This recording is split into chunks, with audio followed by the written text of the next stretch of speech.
Bismillahirrahmanirrahim. Assalamu alaikum dear students. My name is Abdur Rahman, physics instructor, specially second year student से मुखातिब हूँ।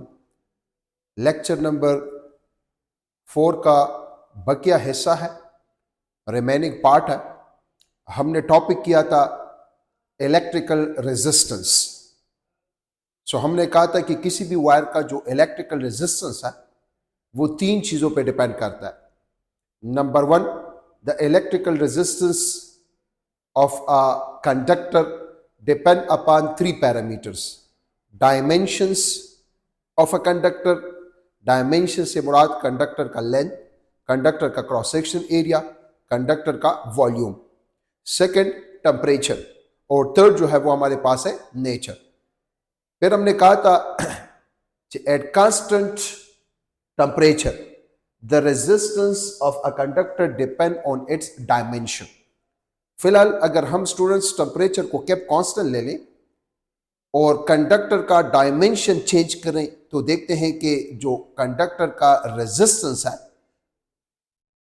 वो change होता है या नहीं होता। मैंने कहा कि consider a cylindrical wire means conductor of length L and its cross section area is A and its resistance is R. ये स्टूडेंट्स मेरे पास एक सिलेंड्रिकल वायर है जिसका लेंथ L है, जिसका क्रॉस सेक्शन एरिया A है, और जाहिर बात है इसका जो रेजिस्टेंस होगा वो होगा R। अगर इस वायर को मैं अटैच करूं बैटरी के साथ, इसके अक्रॉस में बैटरी अटैच करूं, this is positive and this is negative, know the charges will be flow, और ये जो चार्जेस होंगे ये आपस में भी कोलिजन करेंगे और इन लैटिस एटम्स के साथ भी कोलिजन करेंगे। Due to collision its motion is opposed and this opposition is known as resistance of a wire. हमने कहा था कि the resistance of wire is directly proportional to length. जितना वायर का लेंथ आप बढ़ाओगे उतना रेजिस्टेंस बढ़ेगा, क्योंकि जितना आप वायर का लेंथ बढ़ाओगे उतना इलेक्ट्रॉन जब एक जगह से दूसरी जगह लेंथी वायर में मूव करेंगे तो वो ज्यादा एटम्स के साथ टकराएंगे, कोलिजन करेंगे, उनका मोशन अपोज होगा, तो रेजिस्टेंस ज्यादा, करंट फ्लो कम। Second, resistance is inversely proportional to the cross sectional area of wire. जितना वायर का क्रॉस सेक्शन एरिया स्टूडेंट ज्यादा होगा उतना रेजिस्टेंस कम होगा, चार्जेस इजीली मूव कर सकेंगे, पाथ ज्यादा होगा। और जितना वायर का क्रॉस सेक्शन एरिया कम होगा, वायर थिन होगा, उतना इलेक्ट्रिकल रेजिस्टेंस ज्यादा होगा, चार्जेस इजीली मूव नहीं कर सकेंगे किसी भी कंडक्टर में। तो लेंथ के साथ रेजिस्टेंस का डायरेक्ट रिलेशन और क्रॉस सेक्शन एरिया के साथ रेजिस्टेंस का इनवर्स रिलेशन। अगर इन दोनों इक्वेशन को स्टूडेंट्स हम कंबाइन करें तो R is proportional to L divided by A। Proportionality को हमने खत्म किया था, अगर आपको याद हो तो हमने कांस्टेंट लगाया था और इस कांस्टेंट को हमने नाम दिया था स्पेसिफिक रेजिस्टेंस, या this is called resistivity which shows the nature of conductor. और हमने रेजिस्टिविटी को डिफाइन किया था कि the resistance of a unit dimension of a wire, या the resistance of a wire of length 1 meter, cross section area 1 meter square, then its resistance will be called specific resistance which is also called resistivity. और हमने ये भी discuss किया था it's unit is ohm metre, resistance unit is ohm, resistivity unit is ohm metre. और हमने students ये भी डिस्कस किया था कि resistivity shows nature of a conductor. Greater the resistivity, greater will be the opposition offered to the flow of current. Low the resistivity, low will be the resistance offered to the flow of current. फिर अगर देखा जाए इससे related students अक्सर MCQ में आते हैं, indicate के लिए फार्मूला इंतहाई इंपॉर्टेंट है, ये फार्मूला याद रखें। रेजिस्टेंस का एक फार्मूला स्टूडेंट्स हमने पढ़ा हुआ है, अगर आपको याद हो ओहम्स लॉ के मुताबिक हमने ये पढ़ा था कि resistance R is equal to the ratio of the applied voltage to the current flow to a conductor is known as electrical resistance. अगर आपको वोल्टेज दिया जाए, करंट दिया जाए और आपसे कहा जाए कि find the resistance of a wire या conductor, know R is equal to V by I। इसके अलावा इन टर्म ऑफ डायमेंशंस अगर आप रेजिस्टेंस को फाइंड करना चाहते हैं, no R is equal to rho L by A। Rho is the resistivity of a wire which shows nature, L is the length of a wire and A is the cross section area of the wire, how much thin, how much thick. तो अगर ये तीन चीजें आपको given हो तो आप R find कर सकते हैं, ये दो चीजें आपको गिवन हो तो आप R को फाइंड कर सकते हैं। अब स्टूडेंट एमडीकेट के लिए टॉपिक इंतहाई इंपॉर्टेंट है, ईटा के लिए या आपके जो सेक्शन ए पेपर में एमसीक्यूज आते हैं उनके लिए भी ये इंतहाई इंपॉर्टेंट है। मैंने यहां पर एक दो एमसीक्यूज लिखे हुए हैं। If a wire length become double, अगर किसी भी वायर के लेंथ को डबल किया जाए, किसी भी कंडक्टर के लेंथ को डबल किया जाए, देन उसके रेजिस्टेंस पर क्या फर्क पड़ेगा। तो स्टूडेंट शॉर्टली आपको यहां पर पता है लेंथ को डबल करने से रेजिस्टेंस बिकम डबल, लेकिन बहुत स्टूडेंट इसको सॉल्व नहीं कर सकते, उनका मैथमेटिक्स थोड़ा सा वीक होता है। सो अगर मैं लेंथ को डबल करता हूं, सो हम तो जानते हैं ना कि resistance is equal to in term of dimension of a wire, resistance of a wire is equal to rho L divided by A. अब यहां पे लिखा हुआ है कि अगर मैं लेंथ को डबल करता हूं, length become double, so L की जगह जस्ट 2L पुट कर लें, एल की जगह 2L पुट कर लें। सो ये हो जाएगा हमारे पास 2 को बाहर निकाले रो एल बाय ए, और rho L by A R के बराबर है, know the new resistance will become double. जब भी आप किसी वायर के लेंथ को डबल करते हैं, so the new resistance of a wire become double. If the new resistance of a wire become double, know the current flow in the wire become half. Inverse relation है, wire के length को double करने से resistance तो double हो जाता है, लेकिन the current flow become half. Similarly अगर मैं कहता हूं कि when the length become half, अगर लेंथ ऑफ वायर को मैं हाफ करता हूं, so what will be the new resistance. अब अगर देखा जाए L prime is equal to L by 2, length को मैंने एल बाई 2 कर लिया क्योंकि resistance R is equal to rho L by A, L की जगह एल बाई 2, या इसको इस तरह भी लिख सकते हो, ये 2 को, या इसको लिख सकता हूं 1/2, इसको बाहर निकाले रो एल बाई ए जो कि आर के बराबर है, so the new resistance will become half. और जब न्यू रेजिस्टेंस हाफ हो जाएगा, know the current flow will become double. इसका मतलब है कि स्टूडेंट्स वायर के लेंथ को डबल करने से resistance of a wire become double, but the current flow in the wire become half. Second में अगर हम लेंथ ऑफ द वायर को हाफ करते हैं, know the resistance will become half and the current flow will become double। अब अगर देखा जाए स्टूडेंट्स याद रखिए, लेंथ को डबल करने से, लेंथ को हाफ करने से, लेंथ को चेंज करने से रेजिस्टिविटी पर कोई फर्क पड़ने वाला नहीं है, क्योंकि resistivity is independent of dimension of a conductor. Resistivity is defined as the resistance of a unit dimension of a wire is called resistivity. Resistivity is independent of dimension. Length को double करने से resistance तो double, but resistivity remain same. Length को half करने से resistance become half, but the resistivity remain same. Resistivity is independent of dimension. Next हमारे पास है, कहते हैं कि अगर वायर का क्रॉस सेक्शन एरिया हम डबल कर लें, लेट्स सपोज ये वायर है, इसके क्रॉस सेक्शन एरिया को हम डबल कर ले, मोटा वायर ले लें, थिक वायर ले लें, so r prime is equal to, या new resistance will be equal to, formula है r is equal to rho l by a। Area को डबल कर रहे हैं, a की नीचे a की जगह 2a, तो अगर देखा जिसको मैं लिख सकता हूं 1/2 रो l by a, row l by a r के बराबर है, so the new resistance will become half। जब भी वायर के क्रॉस सेक्शन एरिया को डबल करते हैं, the new resistance will become half, और जब न्यू रेजिस्टेंस हाफ होता है, the current flow will become double। Similarly, if the cross section area of the wire become half, अब area को half कर रहे हैं, वायर को थिन बना रहे हैं, so the new resistance will be r prime is equal to rho l divided by a by 2। Mathematics कहता है कि ये 2 पर चला जाएगा, r prime is equal to 2 bracket open rho l by a, और रो l by a किसके बराबर है, वो r के बराबर है। the new resistance will become double। Students cross section area को डबल करने से resistance become half, the current flow become double, but the resistivity does not change. Next, अगर मैं क्रॉस सेक्शन एरिया को हाफ करता हूं, know the resistance of the wire become double and the current flow will become half, but the resistivity again not change. Resistivity dimension of wire पे depend नहीं करता। Wire के length को ज्यादा करते हैं, कम करते हैं, वायर के क्रॉस सेक्शन एरिया को ज्यादा करते हैं, कम करते हैं, रेजिस्टिविटी में कोई चेंज आने वाला नहीं है, क्योंकि resistivity is independent of the dimensions of a wire. इधर मैंने लिखा हुआ है resistivity which is called specific resistance. which is defined as the resistance of a unit dimension of a wire, is independent of change in length या cross section area of a wire. It is remain constant. It only depends upon two factors, nature and temperature. याद रखें, ये जो resistivity wire की है, ये सिर्फ और सिर्फ दो चीजों पे डिपेंड करती है.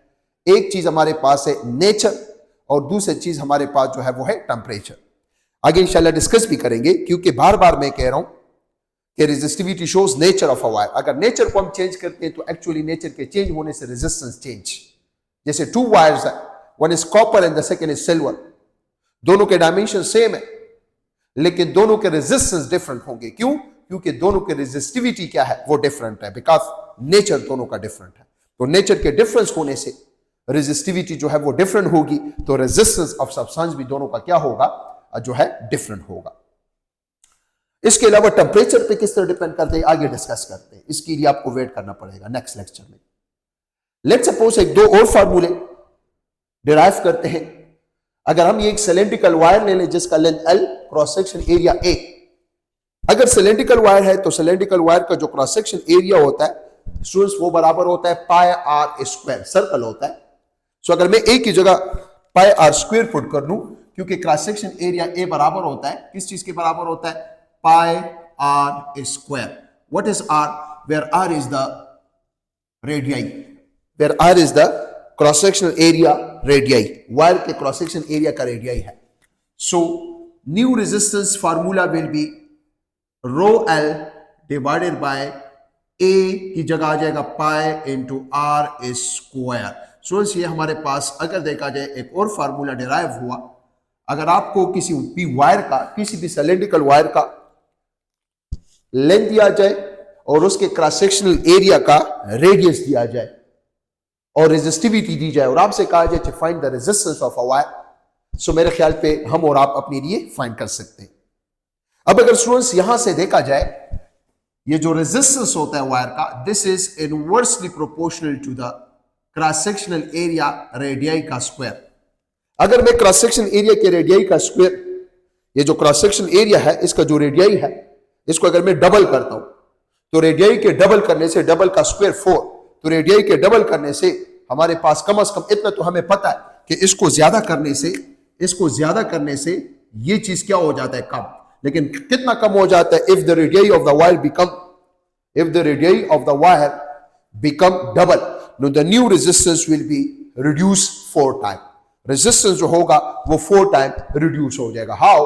फॉर एग्जांपल मैं अगर कहता हूं कि if a wire radii, new radii become double, किसी भी वायर के रेडियाई को अगर हम डबल करते हैं, so if the radii become double, wire के क्रॉस सेक्शन एरिया का रेडियाई हम डबल करते हैं, तो रेडियाई के डबल करने से जो न्यू रेजिस्टेंस होगा, स्टूडेंट्स देखें हाउ टू सॉल्व. अमूमन स्टूडेंट्स इसको सॉल्व नहीं कर सकते, स्पेशली जो मेडिकल के स्टूडेंट्स हैं. पाई आर की जगह आ जाएगा 2r होल स्क्वायर. स्टूडेंट्स इसको मैं लिख सकता हूं रो L divided by pi 4r square, या इसको मैं लिख सकता हूं 1/4 और ये हो जाएगा rho L divided by pi are square. Rho L divide by pi are square, rho L divide by pi are square r के बराबर है. So the new resistance of the wire is equal to 1/4 of R. It means that the new resistance is reduced. How much time? New resistance of the wire is reduced 4 times. अगर resistance of a wire reduce हो जाता है 4 times, no, the current flow will be increased 4 times because there is inverse relation. इसी तरह and vice versa से मुराद, इधर मैं आपको एक होम असाइनमेंट देता हूं, कमेंट्स में आप लोग आंसर दें. अगर मैं कहता हूं if the radii of the wire become half, अगर मैं रेडियाई को हाफ करता हूं, किसी भी वायर के क्रॉस सेक्शनल एरिया के रेडियाई को मैं हाफ करता हूं, so the new resistance will B, your answer should B the new resistance will B dash, उसमें आएगा 4 time. New resistance 4 time students increase हो जाएगा. हाउ? जस्ट आप लोग खुद इसको जो है सॉल्व कर ले, मैंने डायरेक्ट आंसर दे दिया. इसके अलावा एक और formula in term of diameter. Students हम और आप जानते हैं कि हमारे पास जो डायमीटर का हाफ होता है उसको हम कहते हैं radii. Half of the diameter is called radii. ये जो हमारे पास है ये वायर के क्रॉस सेक्शन एरिया है और जिसका रेडियस r था और double of the radius is called diameter. So इसको फिर मैं इस तरह भी लिख सकता हूं, put in equation number 2। So equation number 2 become r is equal to rho l divided by pi और r की जगह आ जाएगा d divided by 2 whole square. Students इसको सॉल्व कर लें, सो हो जाएगा rho l divided by pi d square divided by 4। Mathematics कहता है कि 4 को ऊपर ले जाएं, 4 को ऊपर शिफ्ट कर लें। So resistance, electrical resistance of wire is equal to 4 rho l divided by pi into D square. ये हमारे पास एक नया फार्मूला मार्केट में आया कि electrical resistance in term of diameter, your answer should be 4 rho l divide by pi D square. और students याद रखें कि इलेक्ट्रिकल रेजिस्टेंस का डायमीटर ऑफ वायर के साथ कौन सा रिलेशन है? इनवर्स, लेकिन स्क्वायर इनवर्स रिलेशन है। जो रिलेशन आर स्क्वायर के साथ था रेजिस्टेंस का, वही रिलेशन किस चीज के साथ है? डायमीटर के साथ। मैं कह सकता हूं किसी भी वायर का जो इलेक्ट्रिकल रेजिस्टेंस है that is inversely proportional to the cross sectional area diameter का स्क्वायर। सिमिलरली अगर मैं आपसे कहता हूं कि if the cross sectional area diameter become double, अगर मैं डायमीटर, जिस तरह मैंने रेडियाई को डबल किया तो रेडियाई को डबल करने से रेजिस्टेंस 4 टाइम कम, तो सिमिलरली अगर मैं डायमीटर को डबल करता हूं so the new resistance of a wire is reduce 4 time. अगर resistance 4 time reduce, no the current is increased 4 time in a wire. Similarly, अगर मैं कहता हूं students if the diameter of a wire become half, no the new resistance will be increased how much time? 4 time. New resistance will be increased 4 time. So इससे मुख्तलिफ किस्म के question students आ सकते हैं। अब एक दो मोस्ट इंपॉर्टेंट कंसेप्ट्स आपको समझाने की कोशिश कर रहा हूं कि बाज़ औक़ात आपके बुक में भी एक क्वेश्चन है कि either a wire is stretched या either the wire is compress, तो उस पर मुख्तलिफ किस्म के क्वेश्चंस आ सकते हैं, बल्कि आते हैं, और उसको स्टूडेंट्स डिस्कस करते हैं कि जब वायर को स्ट्रेच किया जाए या वायर को कंप्रेस किया जाए, नो स्ट्रेच करने से या कंप्रेस करने से लेंथ में कमी ज्यादा आती है, क्रॉस सेक्शन एरिया में कमी ज्यादा आती है। So new resistance will become what? New resistance क्या बन जाएगा? Students, let's suppose हम और आप जानते हैं कि अगर देखा जाए ये हमने जो है let's suppose एक वायर दिया हुआ है, मैं यहां पर जो एक वायर ले रहा हूं, कौन सा वायर ले रहा हूं? सिलेंड्रिकल वायर, जो कि आपके सामने आपको नजर आ रहा है कि ये let's suppose एक सिलेंड्रिकल वायर है। This is a cylindrical wire cross sectional area A. This is the length L. ये लेंथ L है और ये क्रॉस सेक्शन एरिया A है। तो सिलेंड्रिकल वायर है, तो सिलेंड्रिकल वायर का जो इलेक्ट्रिकल रेजिस्टेंस होगा वो स्टूडेंट्स बराबर होगा जो R is equal to rho L divided by A। This is formula number first.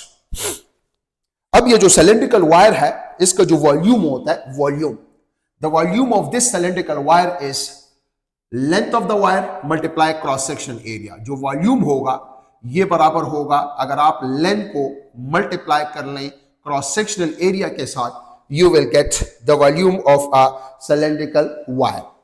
Students, matric में ऑलरेडी आप लोगों ने इसके ऊपर एक एक्सपेरिमेंट भी परफॉर्म किया। हमने आपको एक सिलेंडर दिया और हमने आपको कहा कि by using vernier caliper find the volume of this cylinder. So आपने कहा था कि length multiply cross section area is known as volume. Students, इसके मैं दो फार्मूलेस यहां से बना रहा हूं। नंबर 1 फार्मूला, अगर मैं लेंथ निकालना चाहता हूं, ये ए इधर आ जाएगा। So L is equal to volume divided by A. दूसरा बना रहा हूं, अगर मैं क्रॉस सेक्शन एरिया निकालना चाहता हूं इन टर्म ऑफ वॉल्यूम, जो हो जाएगा V divided bye L। Let's suppose this is 2 and this is 3। अब अगर देखा जाए इन term of volume, what will be the resistance of a wire? मैं कह सकता हूं स्टूडेंट्स कि यहां पर R is equal to the electrical resistance of a wire is equal to rho divided by A। अगर मैं यहां पर L की जगह मैं लिख सकता हूं V divided by A। So ये फार्मूला हमारे पास हो जाएगा the electrical resistance in term of volume या in case of volume is equal to rho V divided by A square. This is a formula. ये एक और फार्मूला बन गया the electrical resistance of a wire in term of volume is equal to rho V divided by A square। just मैंने L की जगह क्या put किया, V by A पुट किया। so A into A square। इस पर बहस करते हैं, इस पर और भी न्यूमेरिकल टाइप क्वेश्चंस डिस्कस